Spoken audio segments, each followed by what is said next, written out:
Akin ang mga gamit ko. 5 minutes na lang time na namin. Nakasimangot na wika ni Mirasol kay Reggie. Mabilis naman na ipinasa ni Reggie ang kanyang bag at ang lagayan nito ng kanyang mga sketch. I'll see you tonight. Pahabol ni Reggie habang papasok na si Mirasol sa gate ng university. Hinintay muna nito ang dalaga na makapasok sa loob ng building saka siya umalis sa kanyang kinatatayuan. Masayang umuwi si Reggie sa kanyang kondo.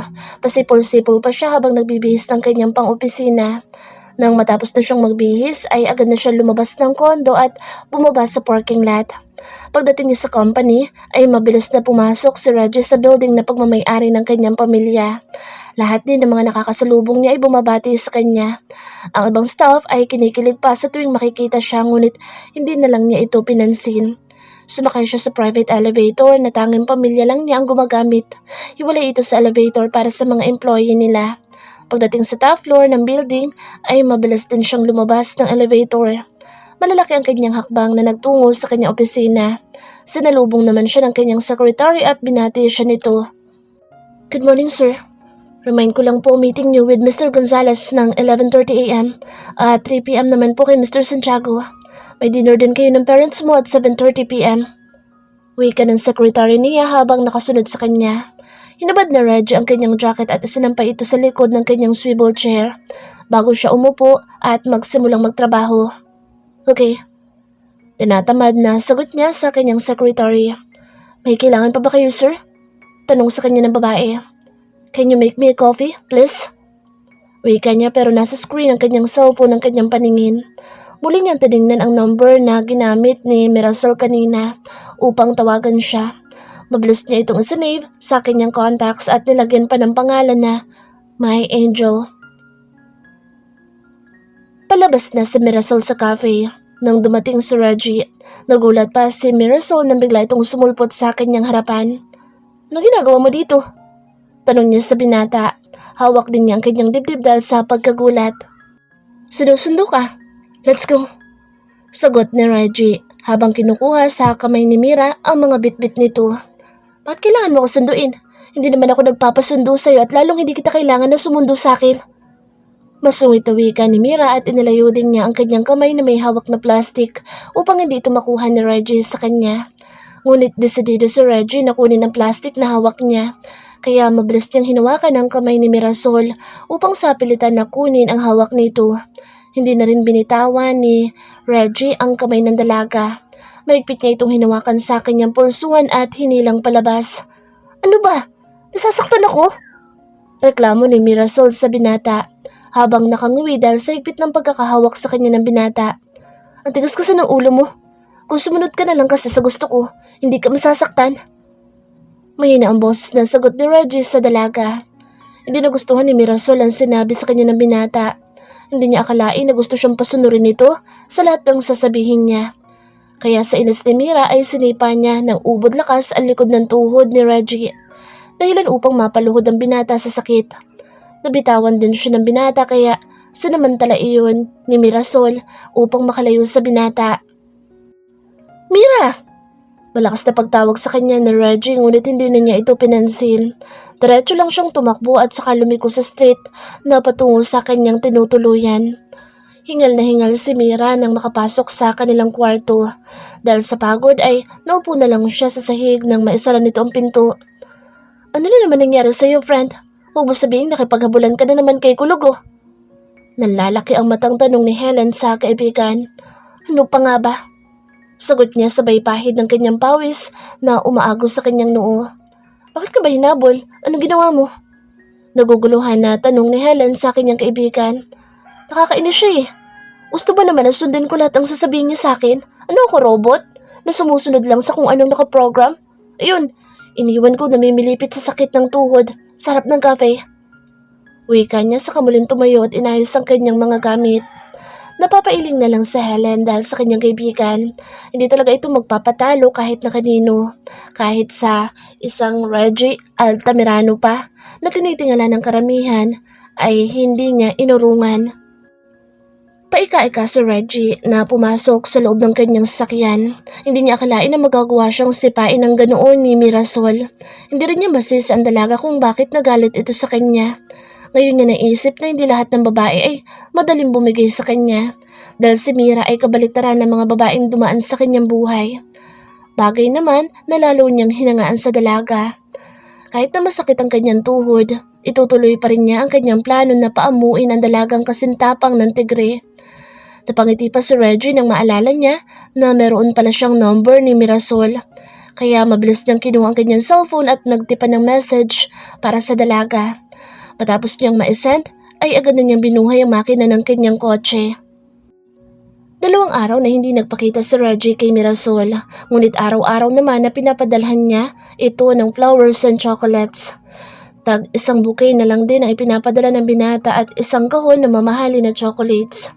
Hindi kasi makalabas si Reggie dahil namamaga ang kanyang tuhod. Mabuti na lang at dumaan siya ng gabing sa doktor kaya nabigyan siya ng gamot para sa pamamaga. Ngayon, maayos na siyang nakakalakad. Pumasok na rin siya sa kanyang opisina dahil siguradong tambak na ang kanyang mga gawain. Maraming meeting din ang ipinakansel niya dahil sa hindi siya makalabas. Kinagabihan paglabas niya sa kanyang opisina ay dumiretso siya sa cafe kung saan nagpa-part-time si Mirasol. Kahit magalit na naman sa kanya ang dalaga, itatanggapin niya. Ang mahalaga ay muli niyang makita ang magandang mukha nito. Bumili muna ng bulaklak si Reggie bago siya pumunta sa cafe. Sinamahan na rin niya na isang maliit na teddy bear na pink. Sana'y tanggapin ito ni Mirasol. Sa isip-isip ni Reggie, kinakabahan din siya sa pwedeng gawin na naman sa kanya ni Mira. Maaga pa nang makarating si Reggie sa cafe, kaya minabuti niyang pumasok na lang sa loob. Naabutan niya ang dalaga na gumagawa ng kape. Nakatalikod si Mirasol mula sa counter at abala ito sa kanyang ginagawa. Nang matapos na ang dalaga ay bigla itong pumihit paharap sa kanya sa counter. Parang nastatwa naman si Mirasol nang makita si Reggie na nakatayo sa harap ng counter. Hindi nakagalaw si Mirasol at nakatingin lang siya sa binata habang nalalaki ang kanyang mga mata. Ano? Magtititigan na lang ba kayong dalawa? Biglang natauhan si Mirasol dahil sa boss ng kanyang manager. Hindi niya namalaya na lumapit na ito sa kanya. Sorry sir. Sagot na lang ni Mirasol sa manager. Saka nagbaba ng kanyang paningin. Bigla kasi siyang nahiya sa kanyang manager dahil huling-huli siyang nakatunganga. Ay Mira. Malumanay na pagbati ni Reggie sa dalaga. Sobrang lakas din ang kaba ng kanyang dibdib sa mga sandaling ito. Hello? Alanganing sagot ng dalaga kay Reggie. Muli pa niyang sinulyapan ng kanyang manager. Baka kasi pagalitan siya nito pero nakangiting tumangulang sa kanya ang lalaki. Parang ipinapahiwatag nito na okay lang. This is for you, Mirasol. Hope you like it. Wika ni Reggie habang iniaabot nito ang binili niyang bouquet na may kasamang maliit na pink teddy bear. Napakaganda nito at kahit sino ay matutuwa na tumanggap ng ganitong regalo. Thank you. Nahihiyang tinanggap ni Mirasol ang bouquet, ngunit nasa teddy bear na pink ang kanyang paningin. Kinikilig naman ang mga kasamahan niya sa cafe dahil sa tanawin na nasa harapan nila. Bagay na bagay sila. Grabe ang gwapo na maliligaw ni Mirasol at mukhang mayaman. Kinikilig na bulong na isang waitress sa kasama nito. Oo nga, sana makakilala din tayo ng ganyan kagwapong lalaki. Naku, pag nagkataon, pipikutin ko na agad para wala nang kawala. Pabulong din na sagot ng isa. Mirasol, pwede ba kitang ihatid mamaya please? Malumanay na wika ni Reggie. Bakit kailangan mo pa kasi akong ihatid? Ang lapit-lapit ng uuwian ko. Diyan lang naman ako sa kabilang kanto uuwi. Sagot ni Mira sa binata. Basta lang, gusto lang talaga kitang ihatid. Sagot nito habang nakatitig sa mga mata ni Mirasol. Parang napapaso naman na nagbawi ng paningin si Mira. Hindi niya alam kung bakit pero nakakaramdam siya ng kakaibang kilabot sa kanyang kaibuturan sa mga titig sa kanya ni Reggie. Bahala ka. Sagot na lang niya sa binata upang umalis na ito sa harapan niya. Iba kasi ang pakiramdam niya kapag kaharap niya ang binata. Parang nawawala siya sa focus.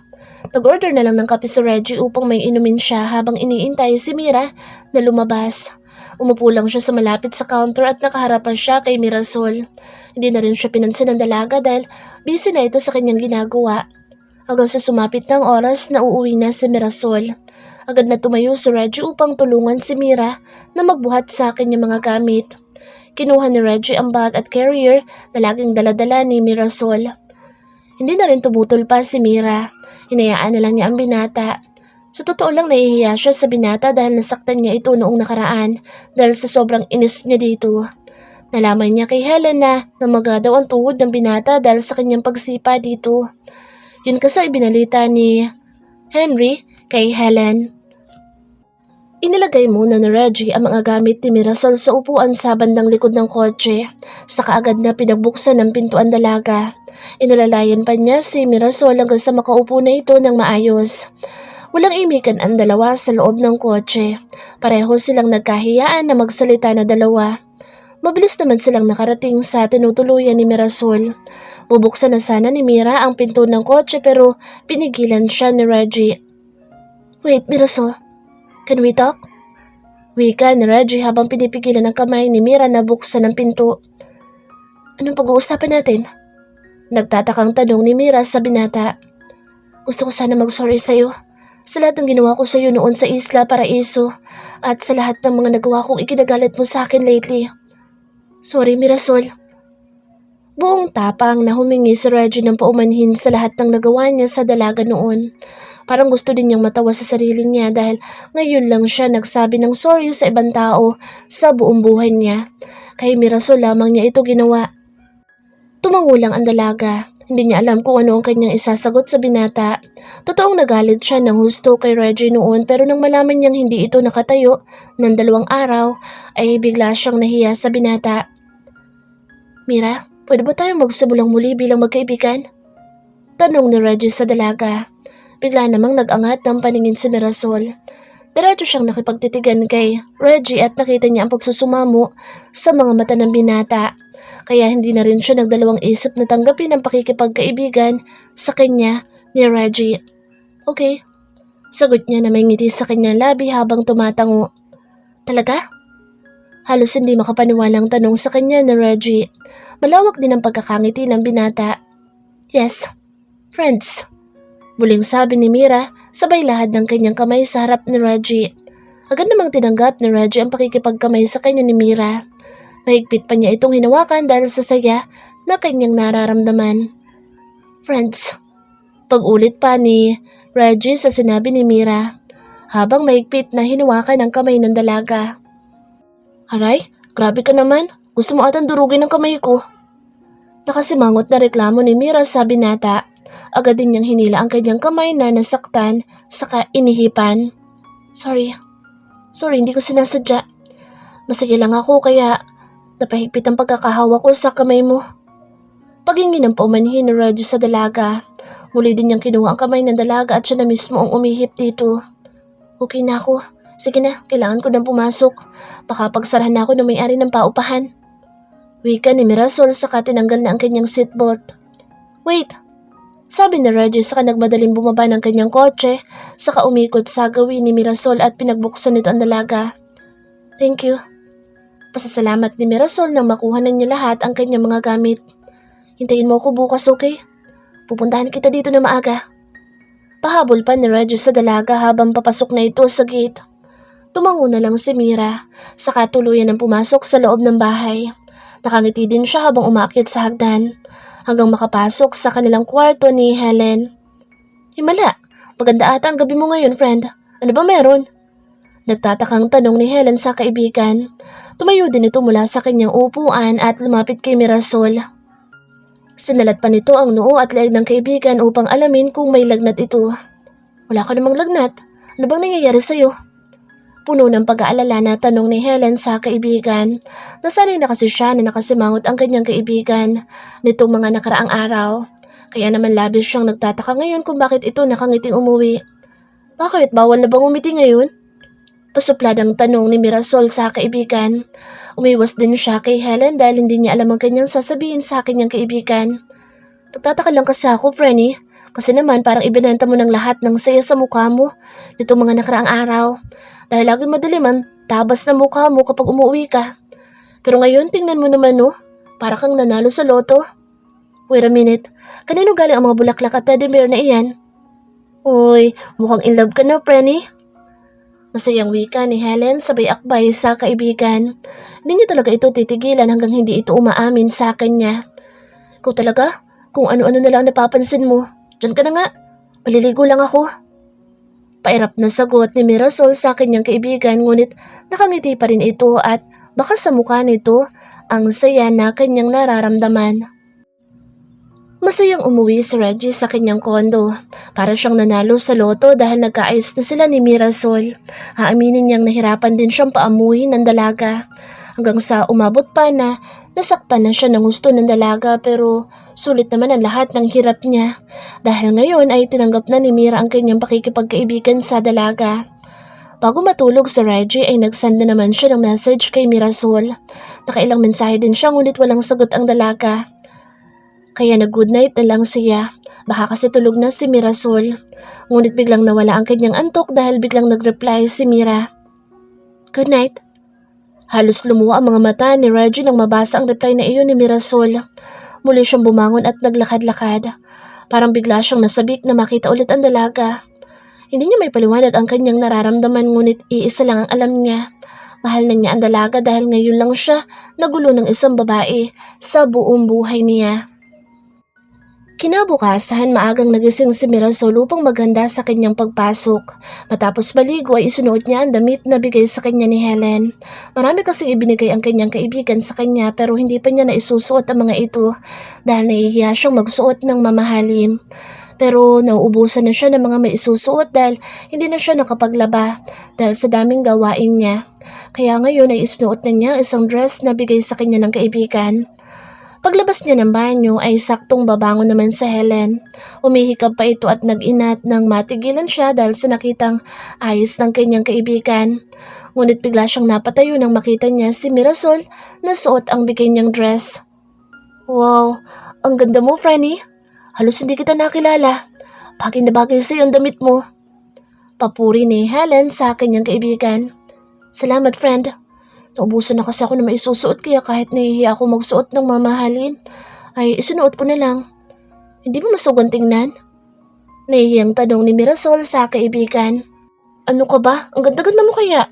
Siguradong marami maghahabol sa iyo ngayon kapag nakita ka ng mga boys. Natutuwang wika ni Helen. Hindi ka ba papasok ngayon? Tanong niya sa kaibigan dahil tanghali na itong gumising. Dati naman ay sabay silang nagigising at nagkakape pero ngayon ay kababangon pa lang nito. Mamaya pa ako aalis, Franny. Wala kasi ang prof namin sa first subject. Sagot ni Helen sa kaibigan. Tumayo na rin ito upang magbanyo. Sige, mauna na ako at baka malate na ako. Paalam niya sa kaibigan saka kinuha ang kanyang mga gamit at lumabas ng pinto. Paglabas ni Mirasol sa gate ay sakto naman na dumating ang kotse ni Reggie. Tumigil muna siya sa tapat ng gate at inintay na maiparada ng binata ang kanyang sasakyan. Good morning, Mirasol. Pagbati sa kanya ni Reggie nang makalapit siya sa dalaga. Good morning din. Sagot niya sa binata. Tipid lang siyang ngumiti dito dahil nahihiya siya kay Reggie. Parang hindi rin siya comfortable sa suot niya. Madalang kasi siya magsuot ng dress kaya naiilang siya. Agad na pinagbuksan ng pinto ni Reggie ang dalaga. Matapos makaupo ni Mirasol ay agad niyang isinara ang pinto ng kanyang kotse at umikot sa driver's seat. Nang makasakay si Reggie ay muli pa niyang pinagmasdan si Mirasol. Matamis din siyang nakangiti sa dalaga. You look so beautiful. Pagpuri ni Reggie kay Mirasol, saka mabilis na in-start ang makina ng kotse. Thank you. Sagot ni Mira. Ngumiti din siya sa binata bago ibinaling ang paningin sa harapan. Naging maganda ang samahan ng pagkakaibigan ni Mirasol at Reggie. Laging inihahatid sundo ni Reggie si Mirasol at minsan ay lumalabas din sila upang kumain. Mukhang napapadalas na ata ang pakikipag-date mo kay Kulugo Mirasol. Pabirong tanong ni Helen sa kaibigan. May ngiti din sa labi nito at mukhang masaya ang dalaga para sa kanyang kaibigan. Mahinang tumawa si Mirasol. Natawa din siya sa tawag ni Helen kay Reggie na Kulugo. Kung sa bagay, sa kanya naman iyon galing, ang salitang Kulugo. Wag lang sanang marinig pa ito ni Reggie at baka magtampo sa kanya ang binata. Magkaibigan lang kami, kaya huwag mong bigyan ng ibang kahulugan ng paglabas namin dalawa. Kayo nga ni Eric, lagi magkasama, pero hindi ko naman kayo binibigyan ng mali siya. Sagot din niya sa kaibigan. Iba naman ang sa amin ni Eric, kasi hindi ko naman inaaway yun.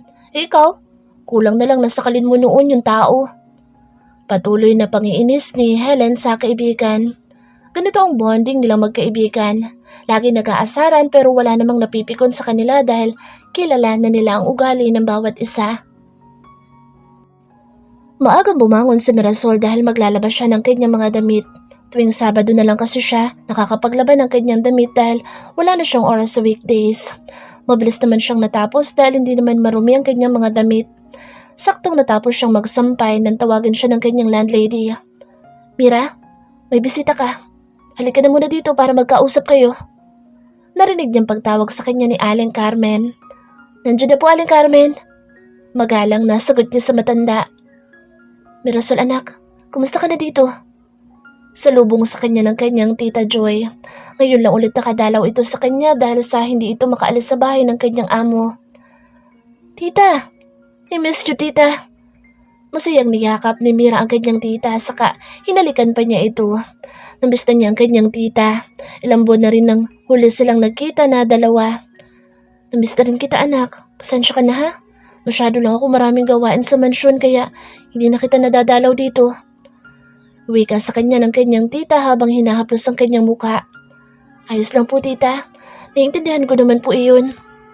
Salamat nga po pala sa mga pinapadala niyo sa akin tita. Napakalaking tulong talaga sa akin ng mga ibinibigay niyo. Pasasalamat niya sa napakabait niyang tiyahin. Kung sana'y nagkaroon lamang ito ng anak, siguradong busog na busog sa pag-aalaga at pagmamahal ang anak dito. Siya nga pala, may dala ako ditong pagkain. Halika't pagsaluhan natin. Wika ng kanyang tita sa kainilabas na ang mga bauna na dala-dala nito. Masayang kumakain ang magtsahi nang dumating si Reggie. Pinapasok naman siya kaagad na may-ari ng paupahan dahil kilala na siya dito.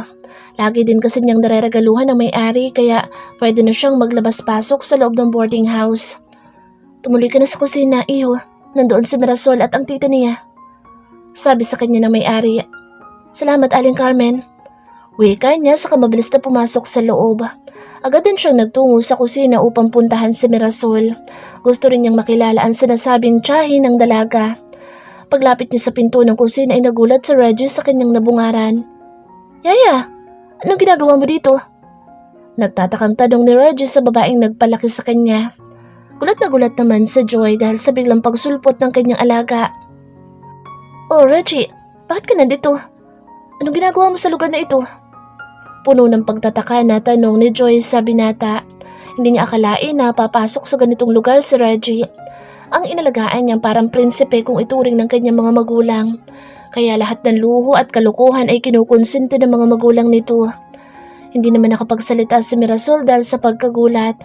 Hindi pa pala niya nababanggit kay Reggie na pamangkin siya ng kanilang mayordoma. Naisip din niya na baka magalit na sa kanya si Reggie at hindi na makipagkaibigan sa kanya. Reggie, pasensya ka na. Hindi ko pa pala nasasabi na tita ko si Tita Joy. Alanganing wika ni Mirasol. Ang lakas din ng kabuog sa kanyang dibdib. Tita mo si Yaya? Nagtatakang tanong ni Reggie sa dalaga. Ngunit tumangulang si Mirasol sa kanya. Magkakilala kayo? Nagtatakang tanong ni Joy sa dalawa. Nasa harapan niya. Nagpapalit-palit din siya ng tingin sa dalawa. Opo, tita. Opo, Yaya. Magkapanabay pa na sagot ng dalawa kay Joy. Saka sila nagkatingin na dalawa na tila natatakot sa maaaring sabihin sa kanila ni Joy. Paano kayo nagkakilala na dalawa? Kailan pa? Muli na naman tanong sa kanila ng babae.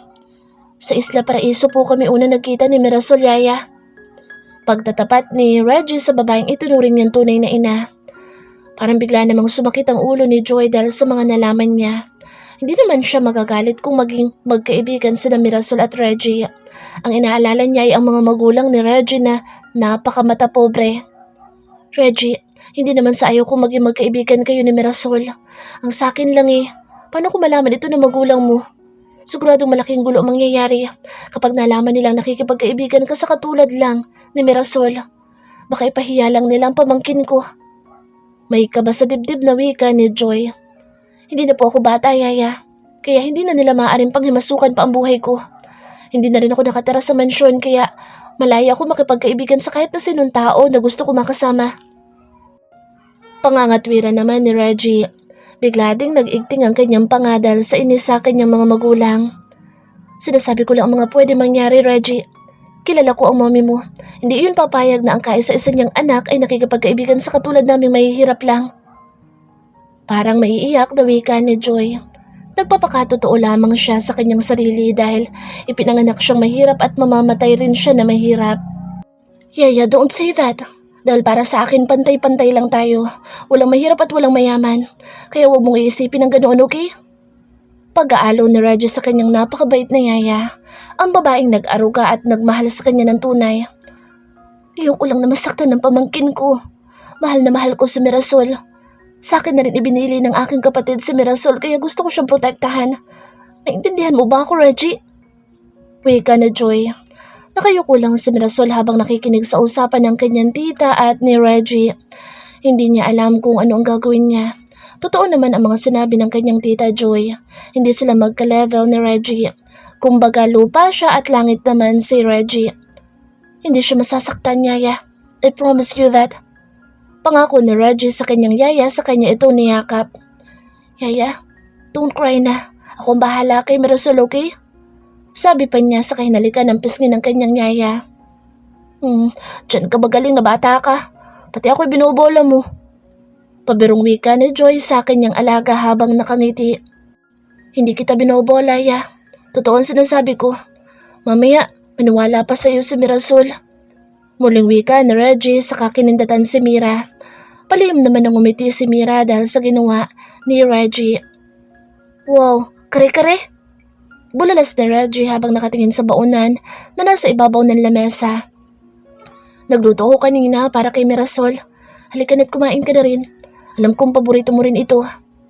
Wika ni Joy saka ipinaupo si Reggie sa tabi niya. Kinuha naman siya ni Mirasol ng plato at kutsara nito upang makakain ng binata. Masayang pinagsaluhan ng tatlo ang kare-kare na baon ni Joy. Matapos nilang mananghalian ay nagpaalam na si Joy. Hinatid naman siya ni Reggie sa kanilang mansyon. Ngunit agad din itong binalikan si Mirasol upang ipasyal sa mall.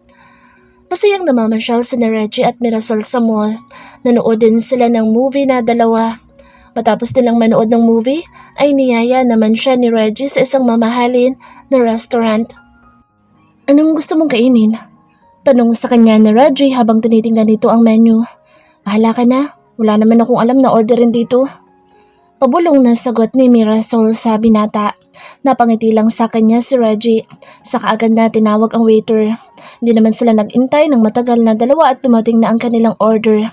Tahimik na kumakain sina Desiree at Reggie nang biglang may lumapit sa kanila na isang babae.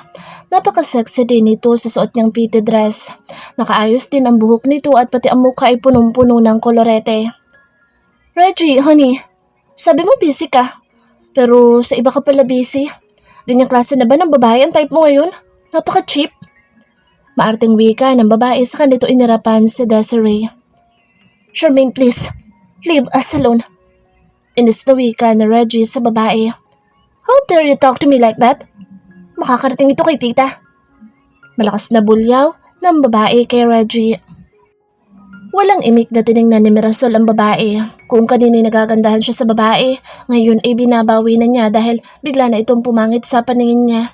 Samahan pa ng makapal na makeup nito na lalong nagpapangit sa kanya. Para tuloy siyang clown sa kanyang ayos. At ikaw naman babaeng ambisyosa, umalis ka sa lugar na ito. Hindi ka nababagay dito. Layuan mo si Reggie dahil hindi ikaw ang klase ng babaeng babagay sa kanya. Tingnan mo nga yung sarili mo. Kahit nakadamit ka pa ng mamahalin, halata pa rin sa iyong pagiging hampas lupa mo. Malakas na anito kay Mirasol. Ngunit sa hindi inaasahan ay bigla na lamang siyang sinampal ni Reggie. You have no right to say that to Mirasol. You are the one who doesn't belong in this place because of your rotten attitude. Galit na idinuro pa ito ni Reggie. Mabilis din niyang hinugot ang kanyang wallet saka kumuha ng pera at inilapag sa ibabaw ng lamesa. Agad din niyang hinawakan ng kamay ni Mira at hinila itong palabas ng restaurant. Walang imik na sumunod na lang si Mirasol sa binata. Malalaki ang hakbang nitong naglakad palabas. Kaya halos tumakbo na rin si Mirasol upang hindi siya makaladkad nito. Narinig pa ni Mirasol ang malakas na boses ng babae. Tinatawag nito ang pangalan ni Reggie. Agad na binuksan ni Reggie ang pinto ng kanyang kotse. Inalalayan muna niya si Mirasol saka nito isinara ang pinto bago umikot sa driver's seat. I'm sorry for what happened earlier. Hindi ko inaasahan na masusundan ako ni Charmaine doon. Napakawalang modo talaga ng babaeng yun. Pag-apologize sa kanya ni Reggie. Girlfriend mo ba ang babaeng yun?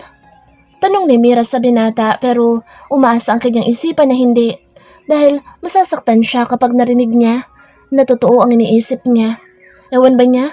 Ang alam niya ay magkaibigan lang sila ni Reggie pero bakit siya nasasaktan ngayon? No. Mariing pagtanggi ni Reggie. Agad din na napatitig si Mirasol sa mga mata ni Reggie.